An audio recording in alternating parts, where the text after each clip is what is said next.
안녕하세요. 저는 동서대학교 바이오헬스 융합대학의 김정숙 교수입니다.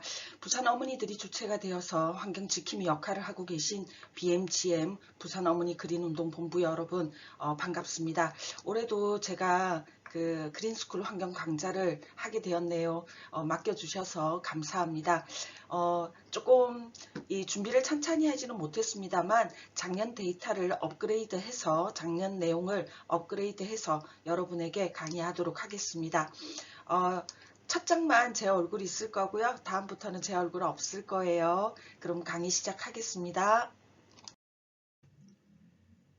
지금 우리가 살고 있는 이 지구는 굉장히 놀라운 행성입니다. 우주에서 유일하게 동식물이 살기에 적합한 그런 행성으로 알려져 있습니다. 태양계 다른 행성하고 비교를 해봤을 때 이제 지구의 온도가 아주 온화하고요. 상대적으로 온도에 높낮이가 없습니다. 다른 행성하고 비교를 해보았을 때요. 따라서 온도적인 측면에서 살펴보았을 때 사람이 살기에, 동식물이 살기에 바람직하며 생물학적인, 생물지화학적인 순환에 의해서 깨끗한 공기라든지 신선한 물 등이 만들어지고요. 또 비옥한 토양이 물과 공기의 순환에 영향을 미치고 있습니다. 여기 깨끗한 공기, 맑은 물, 비옥한 토양 이런 것들이 지구 내에서 사람이 살 수 있게, 동식물이 살 수 있게 적합한 환경이라고 볼 수가 있겠죠.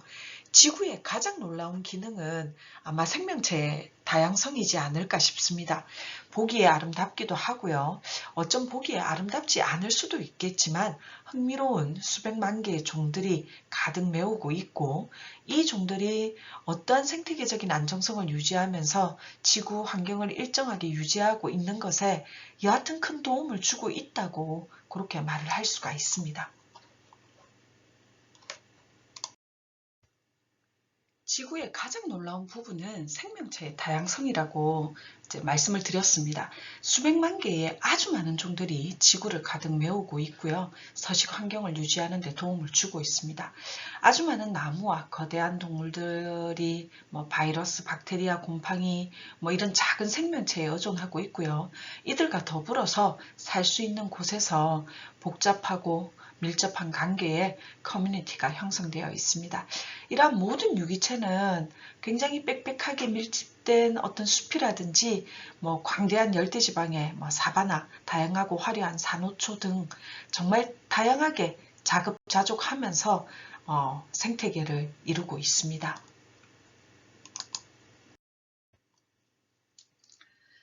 자, 이 타이틀이 위기와 기회라고 말씀을 드렸어요. 이제 지구의 위기와 기회에 대해서 이제 본격적으로 한번 말씀을 드려보도록 하겠습니다. 지금 우리가 살고 있는 이 지구 내에서 환경적으로 심각한 문제들은 우리에게 위기이기도 하지만 그것을 해결하는 방안을 찾기 위해서는 이 위기 상황을 정확히 인지해야 될 필요가 있습니다. 그래서 이 위기와 그 기회는 서로 연관성이 있고요. 그래서 이 제목을 위기와 기회, 이게 어울리는 말이 아닐까 그렇게 생각을 해봅니다. 환경을 이해하는 첫 번째 단계는 이제 우리가 그 직면한 주요 문제, 환경의 퀄리티, 환경의 질, 이런 것들을 그 다음에 환경 보건의 변화를 이해하는 이런 것들을 이제 이해하는 거라고 생각이 됩니다. 그 중에서 우리가 직면한 어떤 영구적인 과제들은 무엇이 있을까 생각을 해보고 그 중에 한 가지로 이제 첫 번째로 여러분에게 말씀드릴 것이 인구에 대한 이야기입니다. 현재 지구에는 40년 전보다 2배가량 인구가 늘었습니다. 실제 이제 요 지금 데이터를 그 자료를 보시면 인구는 매년 8천만 명씩 증가해서 약 79억 명에 해당한다라고 되어 있는데요. 유엔에서 2022년 7월 1일 기준으로 이 지구의 인구가 79억 명, 9억 5천만 명 정도가 된다고 그렇게 발표를 했습니다. 인구를 공부하는 통계학자들에 의하면 이 교육의 이제 질이 높아지고 교육이 향상 이렇게 된다는 부분이라든지 그 다음에 이제 사람들이 이전보다는 건강 관리에 대해서 굉장히 관심을 많이 가지고 있어요. 그래서 교육이 향상되고 건강 관리가 되는 어떤 그런 국가에서는 인구 증가율이 둔화되고 있습니다. 하지만 현재 추세대로 간다면 2050년에는 약 80억 명에서 100억 명 정도가 될 것이라고 예상을 하고 있습니다. 많은 사람들이 자연환경과 생태계에 미치는 영향이 이제 우리가 직면한 다른 문제들보다 인구가 자연 생태계와 이제 자연 자원과 생태계에 큰 영향을 미친다고 그렇게 얘기를 하고 있습니다. 오른쪽 그래프를 보시면 이제 A 부분은 가능한 그 추세를 나타내고 있고요. B 부분은 출산율을 나타내고 있습니다. 그래서 이제 인구가 일정한 어떤 그 출산율을 쭉 가지면서 중간 수준의 출산율에서 시간이 지나면서 낮은 출산율이 된다면 약 한 80억 명에서 2050년에는 멈출 것이지만 이것이 출산율이 높다든지 아니면 또 뭐 상황의 변화가 이루어진다면 약 100억에서 120억까지도 인구가 증가할 것으로 보고 있습니다. 실제 이제 출산율의 추이를 한번 보면요. 출산율이라는 것은 여성 한 명당 놓는 아이 수를 가지고 출산율을 계산을 합니다. 전 세계의 출산율이 이제 50년도 조금 그때는 5명이었습니다. 그러다가 이제 이것이 전 세계적인 추이가 쭉 떨어져서 지금 한 2 정도까지 갔습니다. 선진 지역은 2 이하로 지금 떨어져 있고요. 저개발 지역이라든지 세계 최빈국도 현재는 떨어지는 추세에 있으나 지구의 인구는 조금씩 올라가고 있는 추세다라는 것이 지금 상황입니다. 자, 지구의 위기 중에 첫 번째로 말씀드린 것이 인구다라고 말씀을 드리고요. 두 번째로 한번 넘어가 보겠습니다. 전 세계 인구 추이와 전망에 대해서 한번 살펴보겠습니다. 지구의 인구가 10억 명에서 지구의 인구가 20억 명이 되는 데 걸리는 시간이 120년이 걸렸어요. 근데 1970년도 이후부터 매 12년마다 지구의 인구가 10억 명씩 증가를 하고 있습니다. 지구의 인구가 50억이 됐던 1987년 7월 11일을 세계 인구의 날로 지정을 했습니다. 두 번째 지구 환경의 위기는 기후변화라고 얘기하고 싶습니다. 대기는 지구 표면 위에 열을 잡는 역할을 하고 있기 때문에 지구는 우주보다 더 따뜻합니다. 하지만 우리가 지구에서 사용하고 있는 지금 연료 중에 가장 많은 퍼센테이지가 화석연료입니다. 석유, 석탄 뭐 이런 것들요. 천연가스. 이런 화석연료가 이제 연소가 되면 대기오염 물질들이 발생을 하고요. 그 다음에 지금 이제 산림이라든지 이런 것들을 개척을 해서 농지로 쓴다든지, 그 다음에 이제 반추동물이 증가가 되면서 이산화탄소와 기타 온실가스가 굉장히 많이 발생을 하고 있습니다. 인간 활동의 증가로 지난 200년 동안에 대기 중에 이산화탄소 농도는 지속적으로 증가되어 있습니다. 기후 모델을 통해서 확인을 해본 결과 2010년까지 현재 추세로 이어진다면 지구의 평균 온도는 2 내지 6도 정도가 상승할 것으로 그렇게 파악을 하고 있습니다. 지금 뭐 2 내지 6도 상승이 그다지 큰 수치냐라고 여러분들은 생각하실 수 있을 것 같은데 굉장히 큰 수치라고 볼 수 있습니다. 인간 문명이 시작된 이래로 지금 이제 계속 따뜻해지고 있는 상황이다라고 추정이 되고요. 이것들에 의해서 지구 곳곳에서 심각한 가뭄, 폭염 이런 것들이 발생할 것으로 예상이 되고 있고 실제 뉴스라든지 우리가 이런 데서 많이 지금 나오고 있습니다. 그리고 산에 이제 빙하가 사라져가고 있습니다. 설원이라는 이런 말들도 굉장히 줄어들고 있고요. 이런 것들에 의해서 물의 공급에도 차질을 가져올 것으로 예상을 하고 있습니다. 세계 각 나라의 환경 전문가들은 기후변화가 이제 수억 명의 사람들을 뒤흔드는 경제적인, 사회적인 재앙을 촉발할 수 있기 때문에 기후변화가 사실은 테러보다 더 큰 위험이 될 것이다 라고 경고를 하고 있습니다.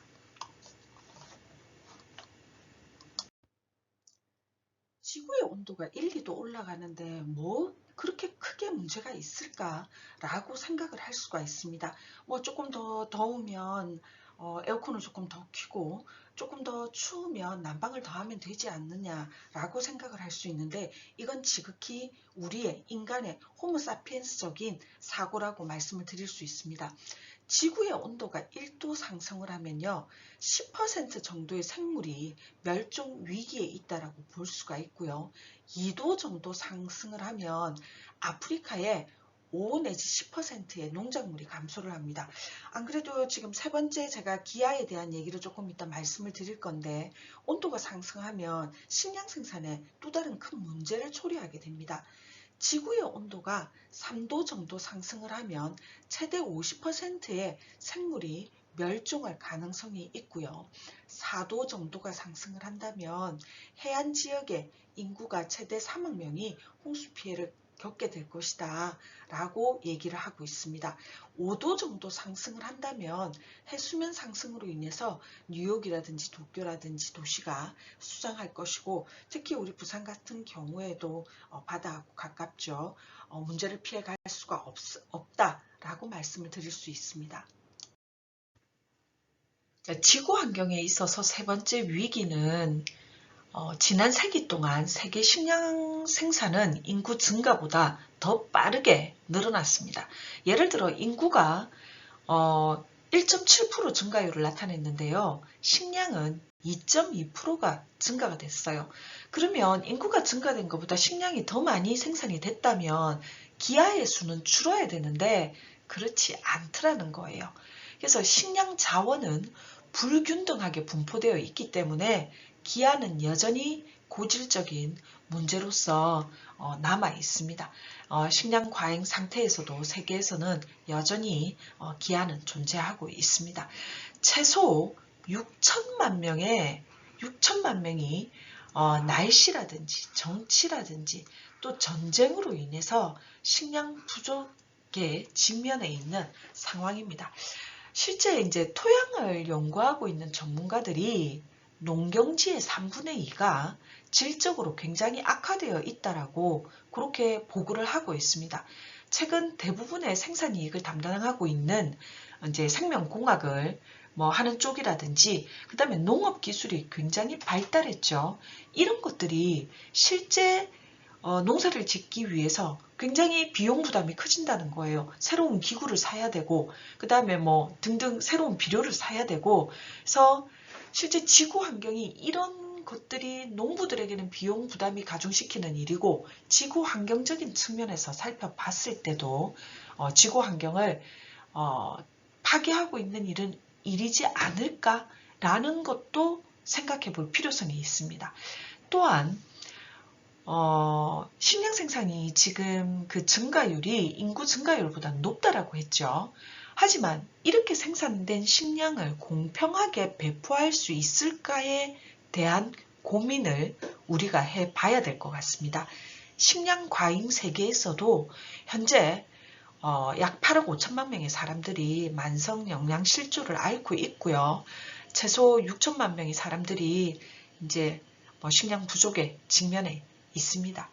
실제 그 정치라든지 전쟁으로 인해서 굉장히 또 피해를 많이 보고 있습니다. 지구 환경에 있어서의 위기로 인구에 대해서, 기후변화에 대해서, 기아에 대해서 지금 이렇게 세 가지를 얘기를 했고요. 이제 네 번째, 살아있는 모든 생명뿐만이 아니라 인간 삶에 꼭 필요한 물에 대한 얘기를 네 번째로 한번 하고자 합니다. 지구 환경의 위기 네 번째가 이제 맑은 물로 이렇게 잡았습니다. 물은 21세기에 가장 중요한 자원이 될 것으로 예측을 하고 있습니다. 적어도 11억 명이 안전한 식수를 이용할 수 없는 상태로 지금 알려져 있고요. 약 22억 명의 사람들이 적절한 위생시설을 확보하지 못한 상태로 생활하는 것으로 파악이 되고 있습니다. 오염된 물로 인해서 매년 1,500만 명이 사망하는 것으로 지금 통계가 나와 있고요. 더 안타까운 사실이 이렇게 죽음에 이르는 사람의 대부분이 5세 이하의 어린아이라는 점입니다. 유엔에 따르면은 세계 인구의 약 40%가 물 수요가 이제 공급을 이렇게 초과한 상태다라고 얘기를 하고 있고요. 조만간 세계 인구의 4분의 3 정도가 이 물 부족한 부분을 느끼면서 살게 될 것으로 예측을 하고 있습니다. 좀 심각한 문제지요. 자, 지구 환경의 위기 또 한 가지 얘기를 하겠습니다. 에너지 자원입니다. 우리가 에너지를 얻고 사용하는 방법은 우리의 미래 환경에 굉장히 큰 영향을 미칠 겁니다. 지금 지구에서 사용하고 있는 에너지의 80%가 이 화석연료입니다. 석유라든지 석탄이라든지 천연가스라든지 현재 선진국에서 사용되는 에너지의 약 80%가 이 화석연료에 해당을 하고요. 다행스럽게도 이 화석연료의 사용은 이제 조금씩 줄어들고는 있는 추세이긴 합니다. 우리가 에너지 절약과 청정에너지, 재생에너지 등 예를 들면 이제 태양광이라든지 풍력이라든지 땅의 열을 이용하는 지열이라든지 그다음 바이오매스라고 해서 곡물로부터 에너지를 얻는다든지 이런 것들에 어떤 신재생 에너지에 더 투자를 하게 된다면 우리는 지구 환경을 덜 파괴하고 그 다음에 에너지 자원도 더 깨끗한 에너지 자원을 얻을 수 있지 않을까 그렇게 생각을 해봅니다. 현재 전 세계의 상업적 에너지의 88%를 공급하는 게 화석연료다라고 얘기를 했고요. 여기 지금 노란색으로 나타낸 이게 원유입니다. 그 다음에 두 번째로 많은 것이 요 지금 빨간색으로 나타낸 아니네요. 석탄이네요. 석탄하고요. 여기 천연가스하고요. 그래서 지금 요 상태를 보시면 요 지금 화석연료가 거의 대부분입니다. 시간이 지나면 지날수록 신재생 에너지에 관련되는 태양 풍력 지열이라든지 수력이라든지 뭐 바이오 연료라든지 그 다음에 원자력이라든지 이런 것들의 사용이 늘어나지 않을까라고 예상을 하고 있습니다. 그 다음 지구 환경의 위기로는 이제 대기질을 들 수 있습니다. 대기질은 실제 여기 지금 영어로도 나와 있습니다. 여기 차이나하고 인디아라고 나와 있죠.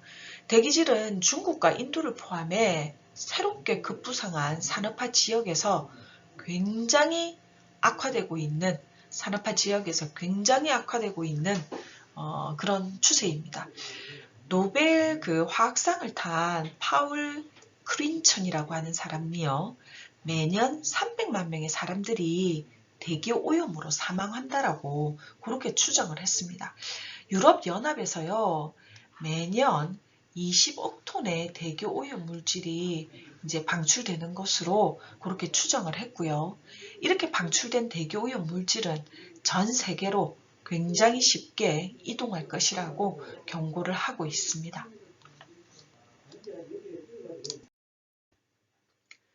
또 한 가지가 이제 지구 환경의 위기로 꼽는 것이 생물 다양성이 손실되고 있는 부분입니다.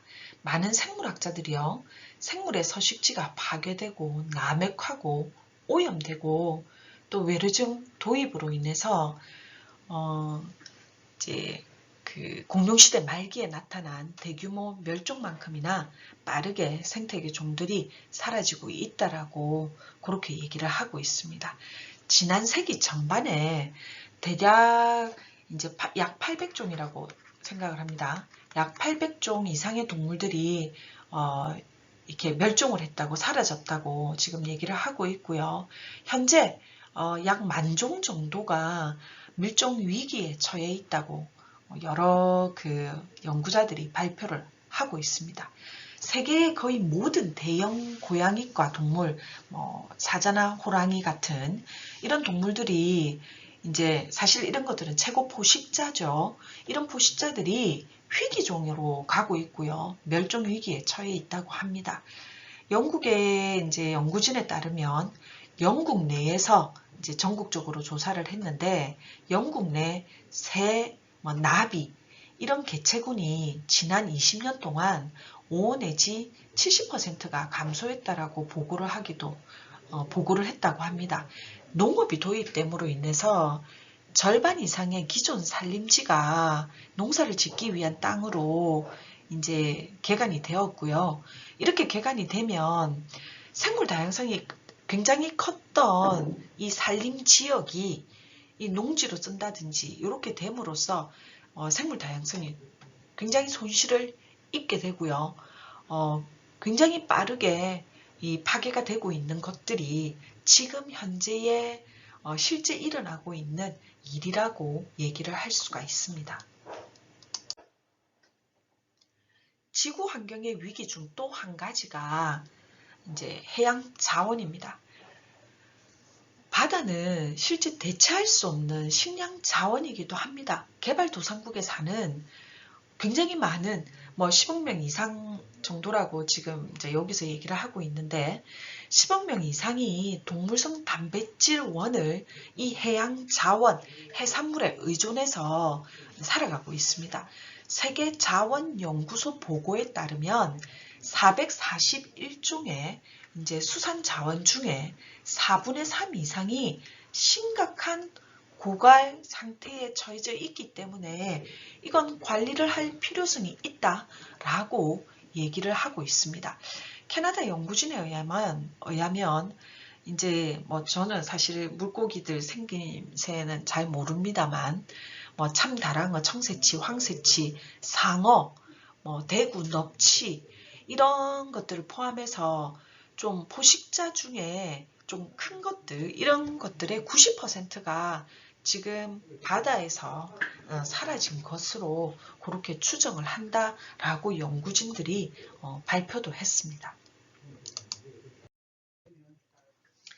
자, 앞서 지구환경 위기에 대해서 여러분에게 말씀을 쭉 드렸습니다. 기억하시겠습니까? 인구가 늘어나는 부분, 기후가 변화하는 부분, 그리고 여전히 굶주림이 존재한다는 것, 그 다음 맑은 물이 부족하다, 에너지 자원에 어떤 문제가 있다, 에너지 자원을 쓰면서 또 기후 변화하고도 연계가 되고 있고요.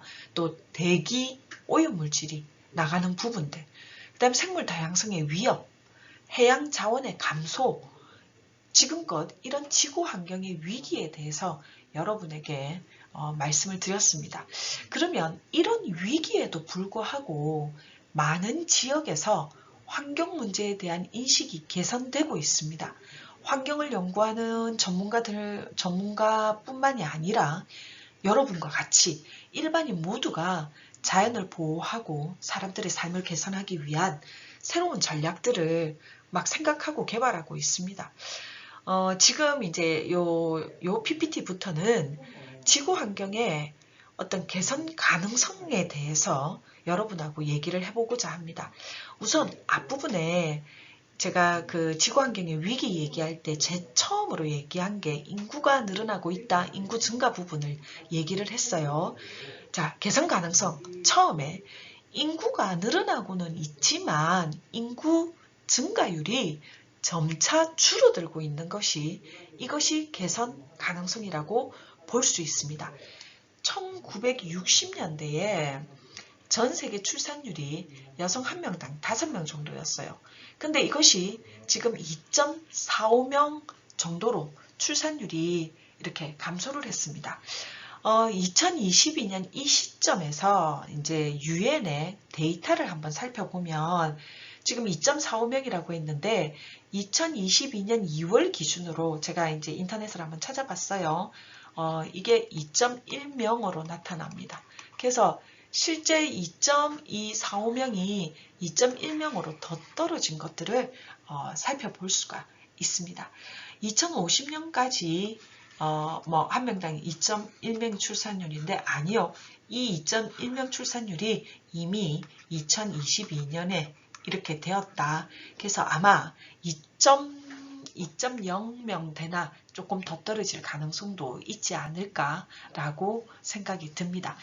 인구가 늘어나면 늘어날수록 지구 환경의 위기라고 본다면 인구의 증가율이, 출산율이 감소되고 있는 것은 실제로 개선 가능성이다 라고 말씀을 드릴 수가 있을 것 같고요. 인구가 줄어든다면 오염도는 조금 낮아질 것이라고 생각이 듭니다. 지구 환경의 개선 가능성의 한 가지가 이제 이 건강이라는 부분입니다. 기대 수명이 평균 수명의 거의 2배가 되고요.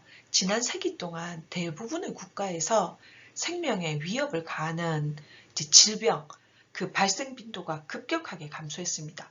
예를 들어 지금은 천연두 없죠. 천연두는 완전히 사라졌고요.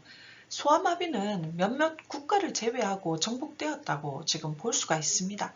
1990년 이후에 약 8억 명의 사람들에게 이제 물 공급이 이루어지고 있고요. 현대적인 위생 시설들이 사용이 되고 있습니다. 그래서 세계에서 거의 약 한 10억 명의 사람들이 이제 그 인구가 증가된 거에도 불구하고요. 1990년대에 만성기근이라든지 식량 불안정이라든지 고통받는 인구수가 실제로 이제 줄어들었다는 거예요. 여전히 배고픈, 우리가 앞부분에 말씀드렸지만 배고픈 사람들은 존재하지만 실제 그 배고픈 사람들이 약 4천만 명 정도는 감소했다는 결과들도 나와 있다는 거예요.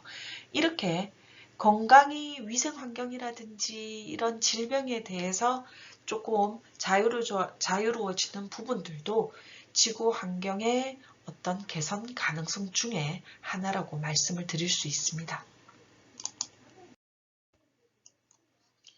에너지 고갈 부분의 위기를 극복할 수 있는 개선 가능성은 여기에서 제시하는 재생에너지에서 찾을 수 있습니다. 재생에너지를 만들고 사용하고 있는 퍼센테이지는 앞으로도 계속 증가될 추세일 겁니다. 재생에너지의 도입으로 인해서 이제 사람들은 굉장히 놀라운 그 과정들을 경험을 하고 있습니다.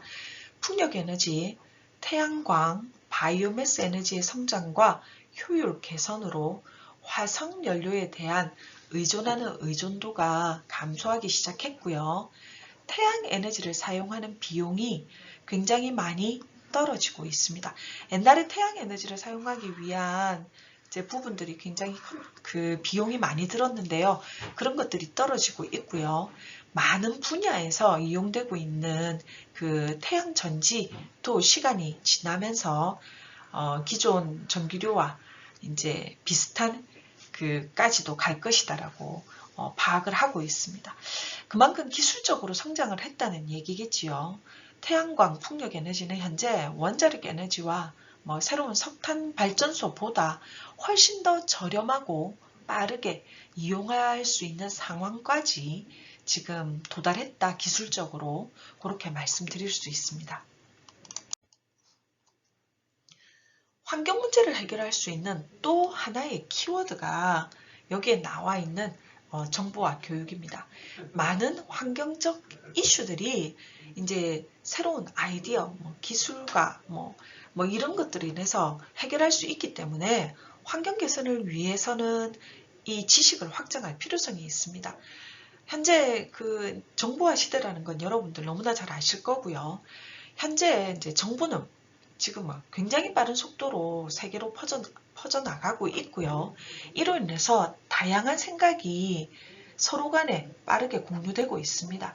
동시에 문명 퇴치와 교육의 보편화가 이제 확산 이렇게 되면서 인터넷을 통해 더 빠르게 정보가 교환이 되고요. 그전에는 이제 방해받지 않고 진행했던 여러 가지 환경적으로 안 좋았던 거 있지 않습니까? 예를 든다면 뭐 산림을 벌채한다든지 그 다음에 뭐 어디가 오염됐다든지 이런 환경 문제에 대해서 이제는 막 세계적으로 인터넷을 통해서 막 발빠르게 저기서 문제가 생기면 다른 나라에서도 금방 파악을 할 수 있습니다. 그리고 여성들의 교육이 이제 확대가 되면서 전 세계적으로 출산율이 감소시키는 주요 원동력으로 작용하고 있습니다. 이 정보화 시대와 이 교육의 확대는 지구 환경을 개선 가능성에도 크게 기여하고 있다라고 말씀드리고 싶고요. 자연환경을 보호하는 측면에서 또 하나의 희망적인 부분은 산림을 보호하고 자연보호구역을 늘리는 부분입니다. 실제 아시아의 산림 벌채 비율이 1980년도에 여기 1980년도에 8% 이상이었어요. 이게 1990년도로 넘어오면서 이게 1% 이하로 떨어졌습니다. 그래서 이 산림을 굉장히 벌채를 많이 하는 아시아의 산림 벌채 비율이 굉장히 감소를 했고요. 수십 년 동안에 세계 산림을 벌채하는 거를 사실은 주도했던 나라라고 본다면 브라질이 굉장히 산림 벌채를 많이 했습니다. 그래서 이 브라질이 산림을 보호하기 위해서 노력하고 있습니다. 그리고 자연 보호를 위한 보호구역들이 증가하기 시작했고요. 세계 토지 면적의 약 13.5%에 해당하는 10만 개 이상의 공원과 자연 보호 구역이 생겨나고 있습니다.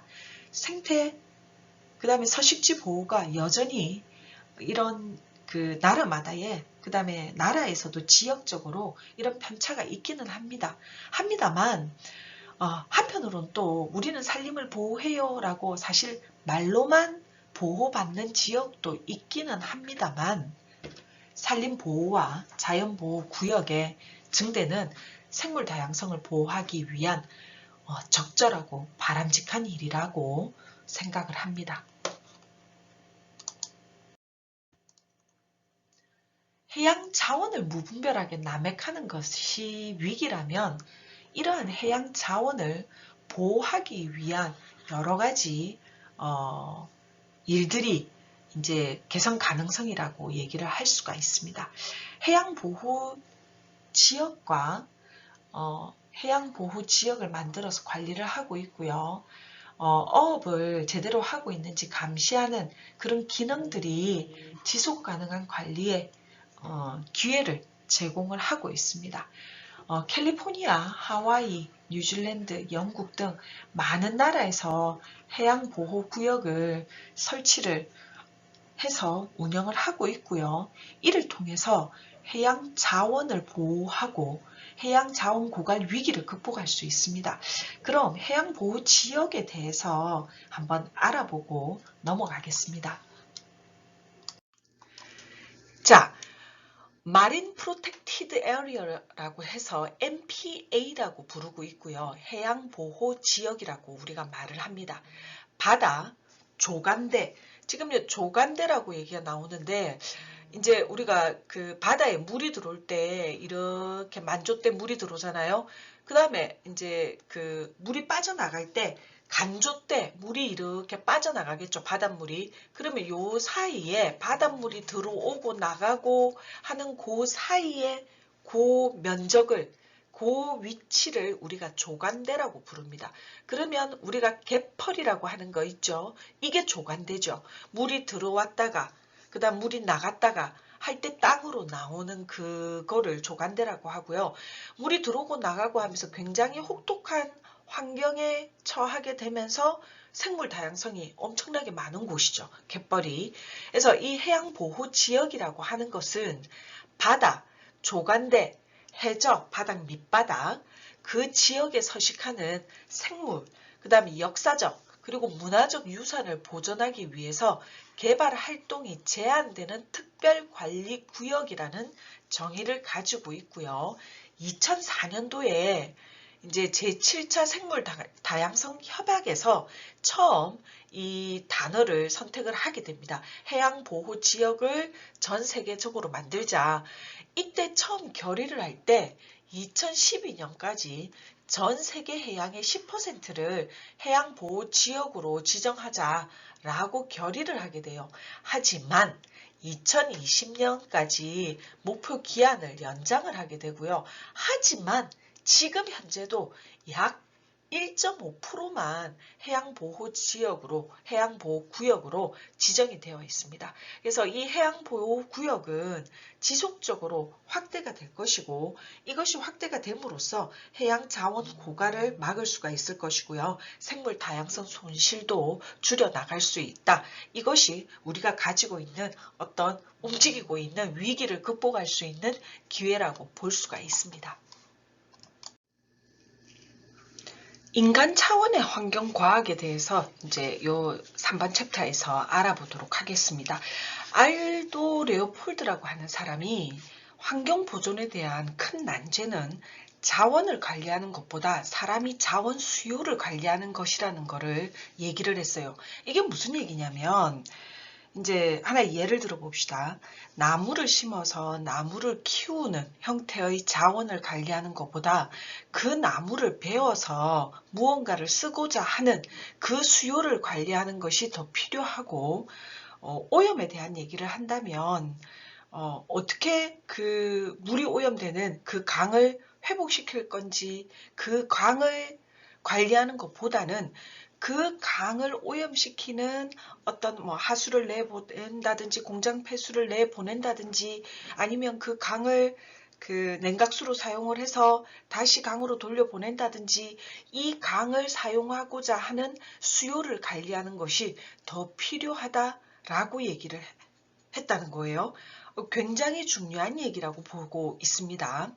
따라서 이 3번 챕터에서는 인간 차원에서 이제 환경과 그 자원을 사용하는 데 있어서 필요한 어떤 핵심적인 아이디어를 한번 이 3번 챕터에서 여러분하고 얘기를 주고받았으면 합니다. 우리가 자원을 사용하고 보존하는 데 대해서 이거를 설명하려고 할 때 꼭 알아야 되는 어떤 키워드가 있습니다. 그 키워드 중에 하나가 여기 앞부분에 나와 있는 어떤 처리량이라고 하는 건데요. 자연계에는 우리가 사용하는 물이라든지 식량이라든지 뭐 에너지, 금속, 뭐 기타 자원들이 이제 자연에서 우리에게 공급을 해주겠죠. 그 자원의 일부는 유한하기도 하고요. 아니면 무한하기도 합니다. 무한하기도 해서 끊임없이 재생이 돼서 돌아가는 부분도 있습니다. 하지만 여하튼 재생 가능한 그 자원도 어업이라든지 산림자원 이것처럼 과도하게 개발을 했을 경우에는 파괴가 되지요. 그래서 자원의 소비를 우리가 고려할 때 이제 중요한 개념이 우리가 사용하고 폐기하는 이 처리량이 굉장히 중요한 개념이라고 보고 있습니다. 그 다음에 또 한 가지 핵심 키워드가 생태계 서비스라고 하는 키워드입니다. 그래서 이 생태계 서비스는 환경 시스템이 제공하는 자연이 제공하는 우리에게 제공하는 서비스나 자원을 의미를 하고요. 이 처리량이라든지 생태계 서비스가 조율이 잘 되지 않을 경우에는 공동체에 비극이 오게끔 되어 있습니다. 그러면 세부적으로 한번 들어가서 볼게요. 자연은 우리에게 굉장히 많은 것을 제공해 주고 있습니다. 굉장히 많은 서비스를 하고 있죠. 광합성 작용 여러분들이 탄소 동화 작용이라고 알고 있을 거예요. 이산화탄소를 사용을 해서 햇볕이 있을 때 산소를 공급해내죠. 이렇게 광합성을 통해서 산소가 순환이 되고 있고요. 탄소 포집이라든지 대기를 조절을 함으로써 대기질을 조절을 하고 있고요. 분해자로 인해서 영양소가 순환이 되고 있습니다. 또한 물의 흐름이라든지 토양 세균들로 인해서 물이 정화가 이루어지고 있고요. 여러 가지 물이 있음으로써 온도 조절이 가능하게 됩니다. 그리고 자연이 우리에게 주는 식량이라든지 연료라든지 굉장히 생태계가 우리에게 주는 그 서비스는 셀 수 없이 많다라고 얘기를 할 수가 있습니다. 자원을 사용하는 데 있어서 또 우리가 중요하게 생각해야 되는 키워드가 지속 가능성입니다. 지속 가능성은 장기간에 걸쳐 지속할 수 있는 생태학적 안정도와 인류 진보에 대한 탐구로 말할 수 있습니다. 물론 생태계 시스템과 인간의 삶이 평화롭게 영원히 지속될 수 있다고 말하기는 좀 어렵습니다. 그렇지만 우리는 생태계를 보호하고 인간의 삶에도 좋은 측면을 찾기 위해서 노력하지 않으면 안 되겠죠. 그 세계보건기구 WHO라고 하죠. WHO 사무총장을 지낸 할렘 브룬툴라라는 분이 지속 가능한 개발은 미래 세대의 요구를 충족시킬 수 있는 능력을 손상시키지 않고 현재 세대의 요구를 충족시켜 주는 것이다 라고 정의를 했습니다. 지속 가능한 개발은 몇 년 동안만 유지되는 것이 아니고요. 여러 세대에 걸쳐서 연장할 수 있고 포괄적이고 건강한 삶의 발전을 의미한다 라고 얘기를 할 수 있습니다. 자, 여러분 ESSD라고 하는 거 들어보셨을 겁니다. 지속 가능한 개발, Environmentally Sound and Sustainable Development라고 얘기를 하는데요. 제가 발음은 좋지 않습니다.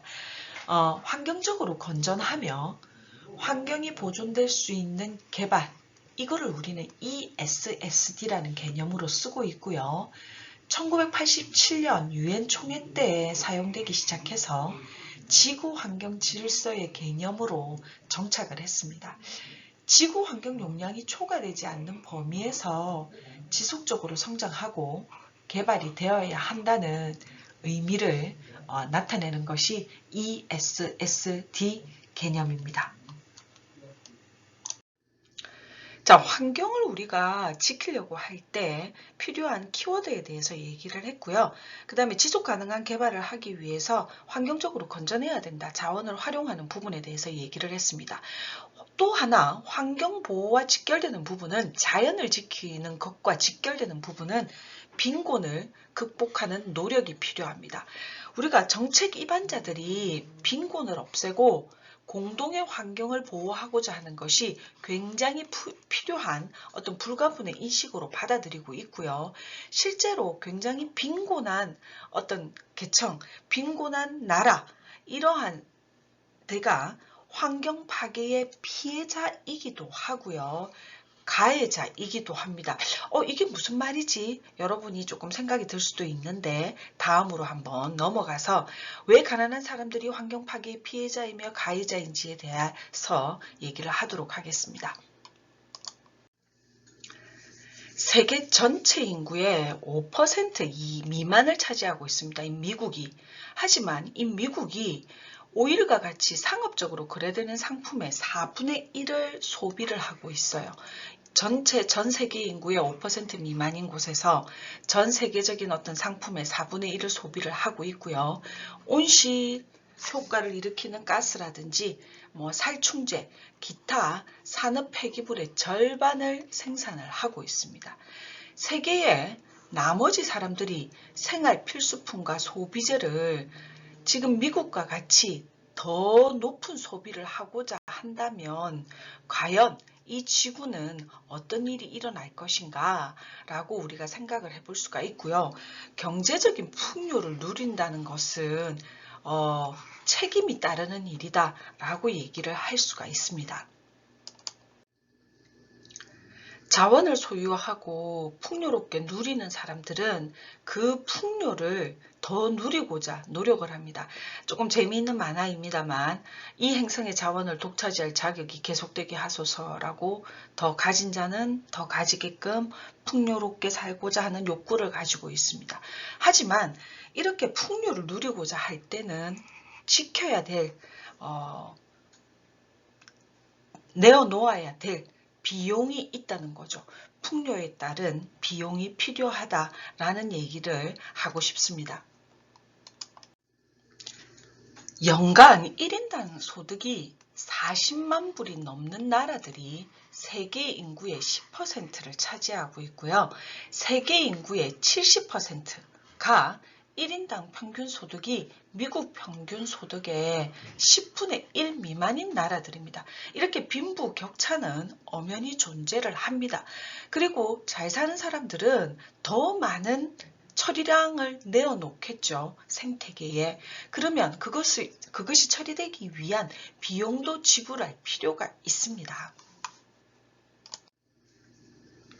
조금 오래된 데이터이긴 합니다만 다양한 지역의 1인당 소득을 지금 나타내고 있습니다. 그래서 지금 요 파란색으로 나타난 게 북아메리카고요.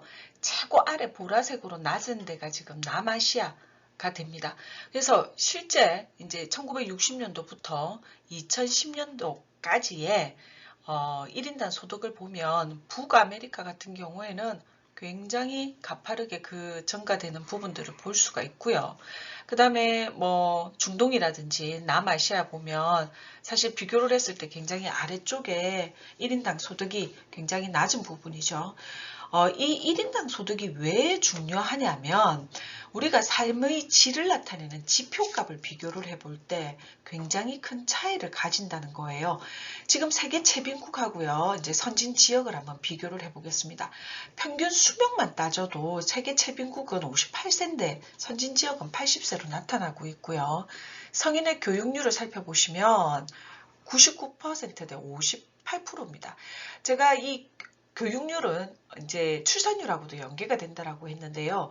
여성의 중등 교육률이 95%, 선진 지역은 세계 이제 못 사는 나라에서는 지금 최빈국은 11%가 됩니다. 뭐 비교 불가 정도로 낮은 수치를 보이고 있죠. 그렇다면 이 여성의 중등 교육률에 따라서 출산율이 달라집니다.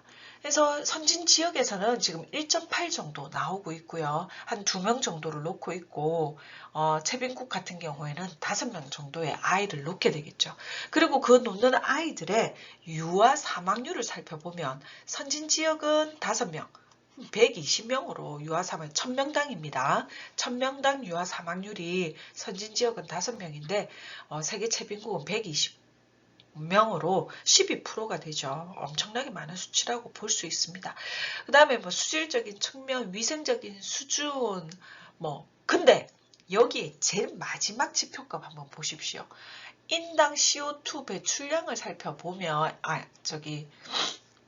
이산화탄소 배출률을 살펴보면 선진 지역이 13톤이고요. 최빈국이 0.2톤입니다. 이 지금 배수로 몇 배입니까? 지금 거의 7, 80배 정도를 선진 지역에서 잘 사는 것만큼 지구를 오염시키는 어떤 오염물질도 많이 내놓는다는 것을 요 한 장으로 우리가 살펴볼 수 있습니다. 풍요를 많이 누리고 1인당 소비가 많은 곳에서 환경을 훼손시키는 부분들이 훨씬 많다라고 말씀을 드렸어요.